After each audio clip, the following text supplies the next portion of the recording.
मेष राशि 27 नवेम्बर 2025 किभଳି ରହିବ ଆସନ୍ତୁ ଜାଣିବା। ଆଜିର ଦିନ ନୂତନ ଉତ୍ସାହ ଏବଂ ପ୍ରେରଣା ଆଣିପାରେ।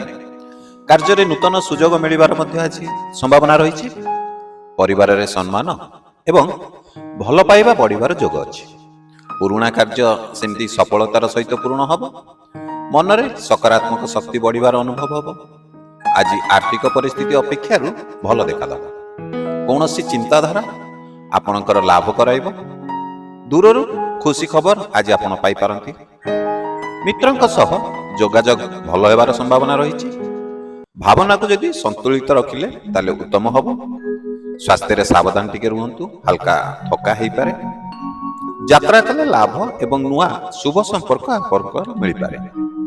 ବିବାଦରୁ ଦୂରରେ ରହିବା ଆପଣଙ୍କ ପାଇଁ ନିହାତି ଭଲ ହେବ। କାର୍ଯ୍ୟକ୍ଷେତ୍ରରେ ପ୍ରଶଂସା ମିଳିବାର ମଧ୍ୟ ସ୍ପଷ୍ଟ ଯୋଗ ଦେଖାଦେଉଛି। ଯଦି ଏପର୍ଯ୍ୟନ୍ତ ଭିଡ଼ିଓଟି ଦେଖୁଛନ୍ତି, ଆମ ଭିଡ଼ିଓଟିକୁ ଲାଇକ୍ କରିନାହାନ୍ତି, ଡେରି କାହିଁ କରୁଛନ୍ତି? ଲାଇକ୍ଟେ କରିଦିଅନ୍ତୁ, କାରଣ ଗୋଟିଏ ସେକେଣ୍ଡ ମାତ୍ର ଲାଗିବ ଆପଣଙ୍କୁ ଲାଇକ୍ କରିବାକୁ। ଜଷ୍ଟ କ୍ଲିକ୍ କରିବେ, ଭିଡ଼ିଓଟି ଲାଇକ୍ ହେଇଯିବ। ଆଉ ସେ ଗୋଟିଏ ଲାଇକ୍ ଆମକୁ ଉତ୍ସାହ ପ୍ରେରଣା ଦେବ ଆପଣମାନଙ୍କ ପାଇଁ ଏମିତି ନୂଆ ନୂଆ ଭିଡ଼ିଓ ବନେଇବା ପାଇଁ। ଡେରି କରନ୍ତୁନି, ଗୋଟେ ଲାଇକ୍ଟେ କରନ୍ତୁ, ଚାଲନ୍ତୁ ଭିଡ଼ିଓ ଆଗକୁ ବଢ଼େଇବା। ଆଜି ନିଜ ସ୍ୱପ୍ନ ପ୍ରତି ଆପଣ ଅଗ୍ରସର ହେବେ। ପଇସା ସମ୍ବନ୍ଧୀୟ ନିଷ୍ପତ୍ତି ଆଜି ଭାବିଚିନ୍ତି ଟିକେ ନିଷ୍ପତ୍ତି ନିଅନ୍ତୁ। ପ୍ରେମ ସମ୍ପର୍କରେ ନୂଆ ଆଶା ଏବଂ ମାଧୁର୍ଯ୍ୟ ଆସିପାରେ। ବଡ଼ଙ୍କର ଆଶୀର୍ବାଦ ଆପଣଙ୍କୁ ଆଜି ଶକ୍ତି ଦେବ। ଆତ୍ମବିଶ୍ୱାସ ରଖିଲେ ଆଜି ଆପଣଙ୍କର କଠିନରୁ କଠିନ କାମ ଯାହା ଅତି ସହଜରେ ସମ୍ଭବ ହୋଇଯିବ।